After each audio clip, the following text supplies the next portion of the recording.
E aí galera, paz do Senhor, como é que vocês estão? Espero que todos estejam bem, desfrutando da graça e da paz do Senhor Jesus, né? E que a gente possa nos edificar ainda mais um pouco com a palavra de Deus para enfrentar os momentos difíceis, as notícias ruins, todas essas coisas que estão acontecendo, amém? A nossa confiança ela está sempre em Deus e quanto mais próximos do Senhor nós estivermos, mais certeza de vitória nós temos em nosso coração, beleza? Nossa devocional, segundo livro de Crônicas, a partir do capítulo 31, e nós vimos aqui a partir do verso 31 as reformas religiosas que o rei Ezequias promoveu em Judá. Judá vinha de uma época complicada, né? Ela veio de uma situação muito difícil com o Acaz, né? O Acaz era o pai do Ezequias e ele só fez atrapalhada, né? Só fez o que não prestava ali, chegou até a trancar a porta do templo. E Ezequias então não se deixou influenciar por essa questão negativa, pela influência do pai. Com certeza a corte dele também devia ser uma corte corrompida e outras coisas mais, mas Ezequias se manteve firme no Senhor, se propôs a buscar, tomou a decisão certa, tomou a decisão de buscar a Deus, e aí ele começa a promover toda uma reforma religiosa em Judá. E aqui eu quero destacar, vou lá para o verso 21, último verso do capítulo 31, para depois voltar e fazer um outro comentário. Diz assim, ó: em tudo que fez no serviço do templo de Deus e em seus esforços para obedecer aos mandamentos de Deus, Ezequias buscou a Deus de todo o seu coração. Como resultado, foi bem sucedido em tudo. Ou, numa outra tradução, foi muito bem sucedido. Bom, o que eu quero dizer para você? Quer dizer então que se eu buscar Deus, Deus vai me abençoar? É uma troca então? Não existe moeda de troca, queridão. Vou explicar para você isso aqui direitinho, para você ficar bem consciente do que é a verdade, tá?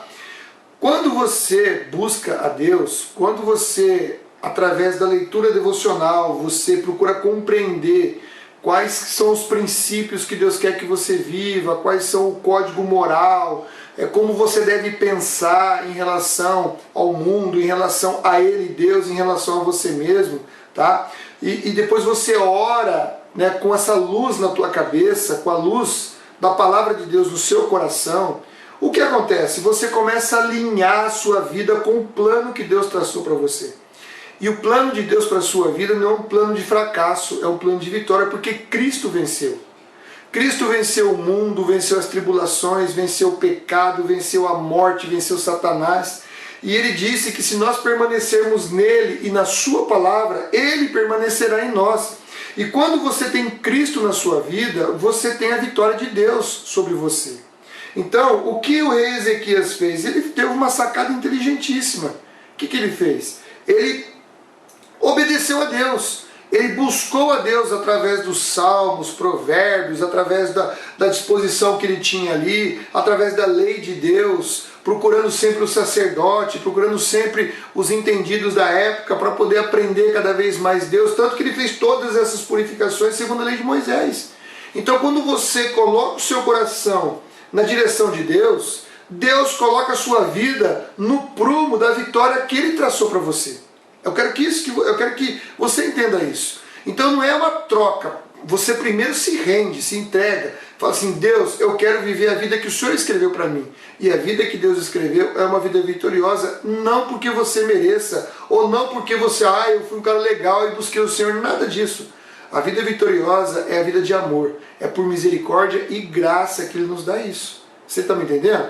Por exemplo, vou dar um exemplo para você aqui. No verso 12, ele diz assim: o povo fielmente trouxe ofertas e dízimos e objetos consagrados para serem usados no templo. Trouxeram muita coisa no templo, mas muita coisa mesmo, muita coisa.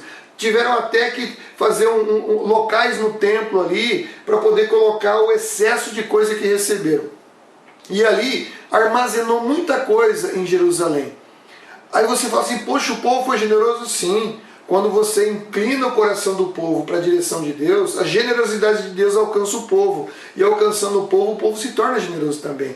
Mas presta atenção, todo esse acúmulo, todo esse excesso que foi acumulado aqui, Deus já tinha um propósito para isso. Por quê? Porque Senaqueribe ia invadir Judá, ia cercar Jerusalém. Entendeu? Então o alimento que estava ali em Jerusalém iria servir para na hora do momento do cerco. Por isso que nesses momentos às vezes você está passando por um momento de não tão aperto financeiro, ou às vezes você tem um pouco mais de folga, tranquilidade. Eu sempre digo isso, não gaste seu dinheiro não. Não gaste o dinheiro com bobeira, não invista desnecessariamente, tá? Procure ter sempre uma reserva. Faça como uma formiga. O provérbio fala muito da formiga, né? Que a formiga é inteligente. Ela acumula no verão para depois usar no inverno, entendeu? Então você tem que aproveitar os dias bons para você fazer algumas reservas, porque isso é de Deus, tá? Não ter uma vida miserável, mas ter uma vida comedida, uma vida dentro de um padrão em que você possa viver aproveitando da abundância de Deus, mas também tendo uma reserva para os dias difíceis. Entendeu? Foi isso que aconteceu aqui. Esse talvez seja um exemplo muito positivo que nós podemos tirar aqui. Quando o povo traz as coisas, Ezequias sabiamente guarda. Por quê? Porque logo na sequência aqui vem o Senaqueribe.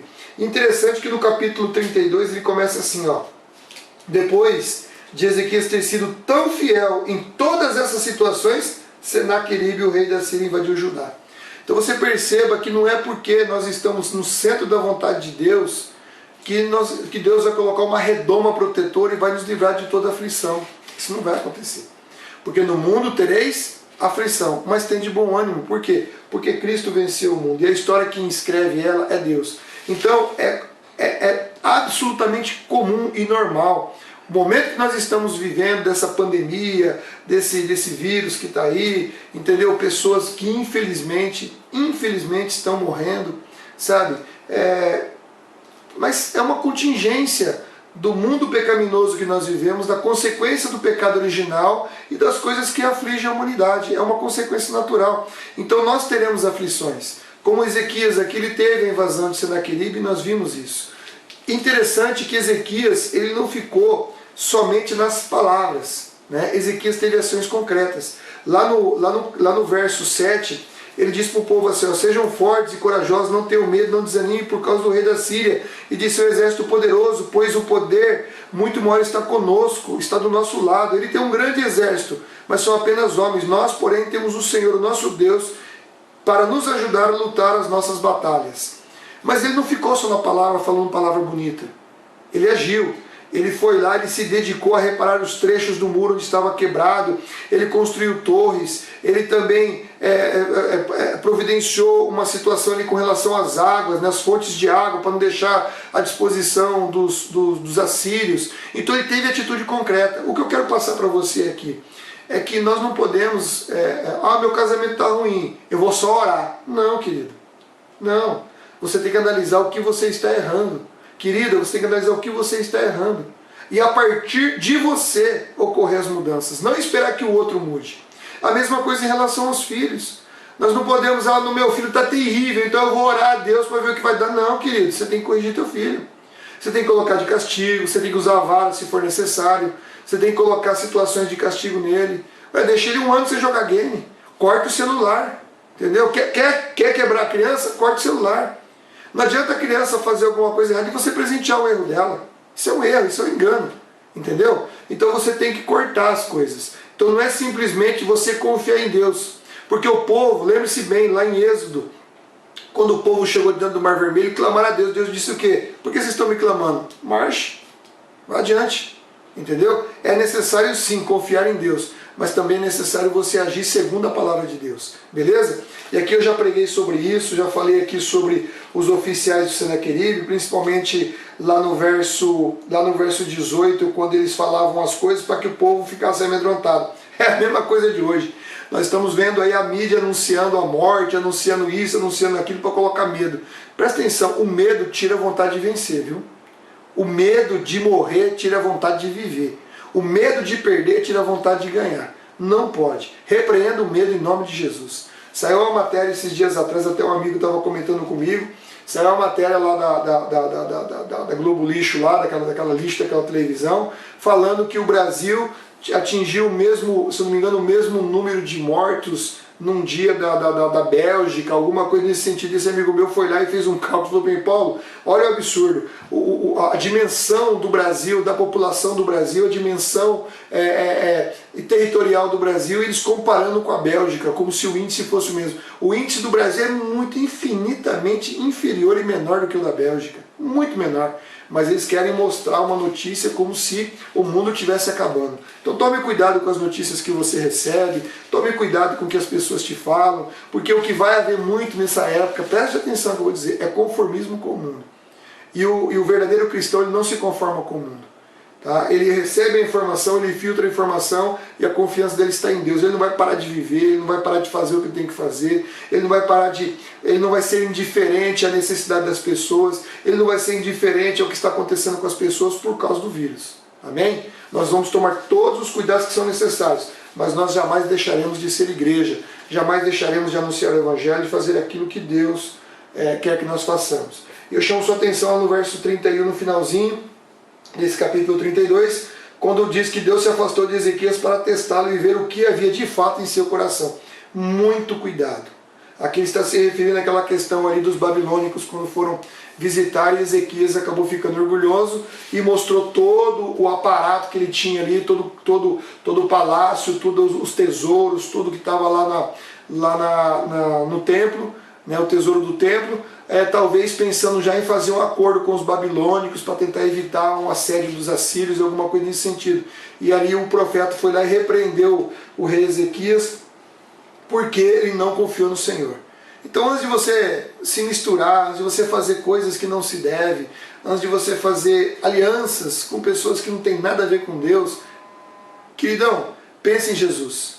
Alcança Jesus, deixa meu celular aqui tocando. Deixa Jesus trabalhar na sua vida, confia em Jesus, confia em Deus e você vai ser mais do que vitorioso. Bom, tem aqui Manassés, para finalizar. Manassés, nós já falamos, Manassés, ele entrou de bico no pecado, meteu o pé na lama com força.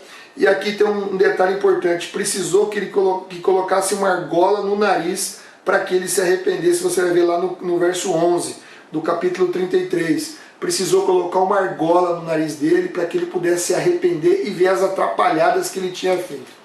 Eu peço para você, queridão, todo dia, queridão, queridona, você que está nos assistindo, a melhor coisa que você tem que fazer, sabe qual que é? É todo dia você fazer uma faxina no teu coração. Salmo 139. Senhor, som do meu coração, Tu me conheces, o Senhor sabe exatamente o tipo de pessoa que eu sou. Olha, mostra para mim os meus pecados, para que eu possa ter arrependimento no meu coração, e não ande nesses caminhos ímpios, mas ande nos caminhos da tua eternidade, nos teus caminhos. Então, nós devemos colocar o nosso coração todo dia à disposição de Deus, né? E orar a Deus. Aqui, Manassés teve um arrependimento verdadeiro, tanto que ele promoveu até algumas faxinas espirituais aqui em Judá, mas olha só, ele já tinha comprometido tudo. Ele precisou se arrebentar. Existe um ditado dos homens que diz assim, ou você vem pelo amor ou vem pela dor. Poxa vida, será que precisa ser pela dor? Será que precisa o mundo desabar na tua cabeça para você compreender as coisas erradas que você está fazendo? Não é muito mais fácil seguir o exemplo lá de 1 Coríntios capítulo 11, quando Paulo fala, examine-se o homem a si mesmo? Não é muito mais fácil a gente fazer uma faxina espiritual, clamar a Deus para que a palavra nos santifique, clamar a Deus para que a vontade dele seja revelada através da palavra, para que nós possamos viver essa vontade? Então faça isso. Não faça que nem Manassés, não. Não meta o pé na jaca e depois vai lá e espera colocar argola no nariz, colocar uma canga no teu lombo e sofrimento e exílio e um monte de coisa. Ai Deus, o Senhor esqueceu de mim. Como esqueceu? Deus não esquece de ninguém não, querido. Deus não esquece de ninguém não. Um dia o pastor João Carlos falou para mim uma coisa que é verdade. Deus está exatamente onde você coloca. Se você colocou ele distante de você por causa das suas ações pecaminosas, é lá que ele vai estar. Você vai ter que dar meia volta, se arrepender e voltar de novo para a direção do trono da graça de Deus. Amém? Então, para que sofrer à toa, não é verdade?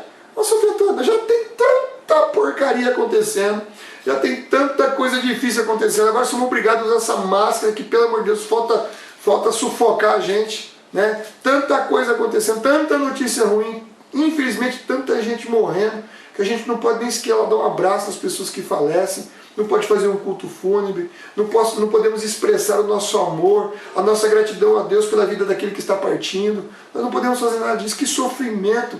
Fizemos a Santa Ceia, que tristeza fazer a Santa Ceia com uma igreja vazia, fazer a Santa Ceia online. Poxa vida, já não basta esse sofrimento, ainda vamos cair no pecado, cair na farra do boi. Não faz isso não. Não espera colocar argola no nariz não, se arrependa antes.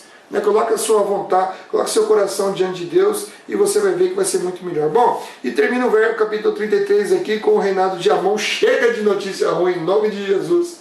Vamos deixar para amanhã o rei Amon, vai. Vamos deixar para amanhã o rei Amon, porque é só um trechinho aqui, nós vamos entrar no Josias, que foi um reinado fantástico, né? Foi um reinado maravilhoso, inclusive até preguei sobre ele também, e valeu a pena, tá bom? Então Deus abençoe, que você tire lições preciosas de tudo isso aqui que nós falamos, leia com calma depois estes capítulos, eu tenho certeza absoluta que Deus vai falar coisas lindas ao seu coração e você vai ser luz desse mundo, tá bom? Não se esqueça, se você não é inscrito no canal, se inscreva, assine, ative as notificações que estão ali, que mais? Se inscrever, ativar as notificações e divulgue, né? Dá o like, vai ser bom para o canal e divulgue. Pega o link, passa para os seus amigos, no seu grupo de amigos, de colegas. Tenho certeza absoluta que muitas pessoas vão acabar sendo edificadas, tá bom? Deus te abençoe, que a graça do Senhor Jesus esteja com você, não só hoje, mas todos os dias da tua vida. Amém? Deus te abençoe. Tchau!